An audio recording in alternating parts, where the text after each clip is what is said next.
കർത്താവിൻ്റെ തിരുനാമം വാഴ്ത്തപ്പെടുമാറാകട്ടെ. ഈ നല്ല ദിവസത്തിൽ നമുക്കൊരു പ്രാവശ്യം കൂടെ കർത്താവിൻ്റെ സന്നിധിയിലേക്ക് അടുത്തു വരുവാൻ കർത്താവ് കൃപ ചെയ്തല്ലോ.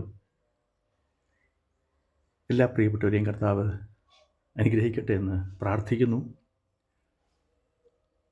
നമ്മുടെ ജീവിതത്തിലെ പലവിധമായ ആഗ്രഹങ്ങളും ഇനിയും സാധിച്ചു കിട്ടുവാനുണ്ട്. ദൈവവചനം ഇങ്ങനെ പറയുന്നു. യെശയ്യാപ്രവചനം 55-ാം അധ്യായത്തിൻ്റെ 8-ാമത്തെ വാക്യത്തിൽ, എൻ്റെ വിചാരങ്ങൾ നിങ്ങളുടെ വിചാരങ്ങളല്ല, എൻ്റെ വഴികൾ നിങ്ങളുടെ വഴികളുമല്ല എന്ന് യഹോവ അരുളിച്ചെയ്യുന്നു. പ്രിയപ്പെട്ടവരെ, എന്താണ് ഈ വാക്യത്തിൻ്റെ അർത്ഥം? മനുഷ്യരായ നമ്മുടെ ജീവിതത്തിലെ ആഗ്രഹങ്ങൾക്കും താല്പര്യങ്ങൾക്കും ചിന്തകൾക്കും ഒരു പരിധിയുണ്ട്. മനുഷ്യൻ്റെ താല്പര്യവും മനുഷ്യൻ്റെ പരിധിയും വെച്ച് ചിന്തിക്കുമ്പോൾ, ദൈവം ചിന്തിക്കുന്നത് ദൈവത്തിൻ്റെ അധികാരവും ദൈവത്തിൻ്റെ മാഹാത്മ്യവും അനുസരിച്ചുള്ള കാര്യങ്ങളാണ്. നാം ദൈവമക്കളായതുകൊണ്ട് ദൈവം നമുക്ക് വേണ്ടി ചിന്തിക്കുന്നത് ഏറ്റവും ഉന്നതമായ ശ്രേഷ്ഠമായ കാര്യങ്ങളാണ്. അത് നമ്മുടെ ചിന്തകൾക്കൊക്കെ ഒത്തിരി അപ്പുറമായ ചിന്തകളാണ് ദൈവത്തിനുള്ളത്. അത് ആകാശം ഭൂമിക്ക് മീതെ ഉയർന്നിരിക്കുന്നത് പോലെ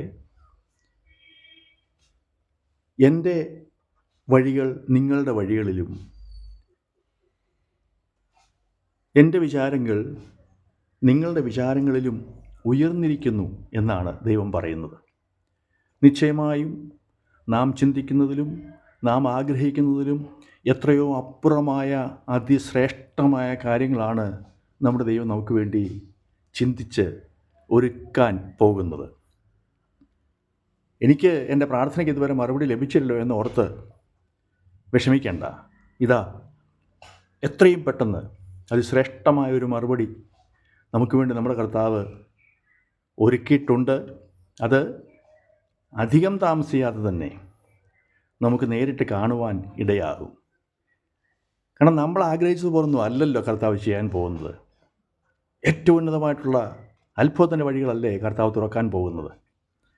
അതുകൊണ്ട് പ്രാർത്ഥിച്ചിട്ട് എനിക്ക് മറുപടി ലഭിച്ചില്ല എന്ന് ഓർത്ത് ആരും ഭാരപ്പെടുകയും നിരാശപ്പെടുകയും ചെയ്യണ്ട. നമ്മുടെ പ്രാർത്ഥനയ്ക്ക് ഉത്തരമായി ഇതാ വേഗത്തിൽ അത് നാം കാണുവാനും പ്രാപിക്കുവാനും പോവുകയാണ്. നമ്മുടെ ദൈവം നമ്മളെ ഒരിക്കലും തള്ളിക്കളയുകയില്ല, ഉപേക്ഷിക്കുകയില്ല. ഏറ്റവും ശ്രേഷ്ഠമായ നിലയിൽ നമ്മെ ആദരിക്കുവാനാണ് നമ്മുടെ പിതാവായ ദൈവത്തിന് ആഗ്രഹം. അതുകൊണ്ട് നമുക്ക് മടുത്തു പോകാതെ, നിരാശപ്പെടാതെ ദൈവത്തോട് പിന്നെയും പ്രാർത്ഥിക്കാം. തക്ക സമയത്ത് ദൈവം നമുക്ക് വേണ്ടി അത്ഭുതത്തിൻ്റെ വഴികൾ തുറന്ന് നമ്മളെ അനുഗ്രഹിക്കും. അതുകൊണ്ട് എല്ലാ പ്രിയപ്പെട്ടവരും ദൈവത്തോട് പ്രാർത്ഥിക്കുക, അപേക്ഷിക്കുക, ദൈവത്തിൻ്റെ മറുപടിക്ക് വേണ്ടി കാത്തിരിക്കുക എന്നാണ് എനിക്ക് പറയുവാനുള്ളത്.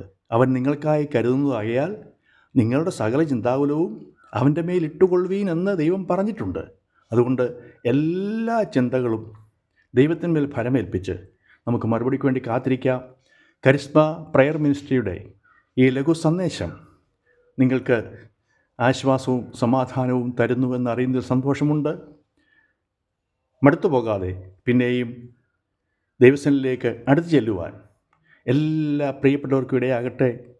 ആഗ്രഹിക്കുന്ന പ്രാർത്ഥിക്കുന്ന വിഷയങ്ങൾക്ക് മറുപടി ലഭിക്കുമാറാകട്ടെ എന്ന് ഞങ്ങളും ആത്മാർത്ഥമായിട്ട് പ്രാർത്ഥിക്കുന്നു. ഈ വചനങ്ങളാൽ ദൈവം നമ്മളെ എല്ലാവരെയും അനുഗ്രഹിക്കുകയും സഹായിക്കുകയും ചെയ്യുമാറാകട്ടെ. God bless you. Thank you.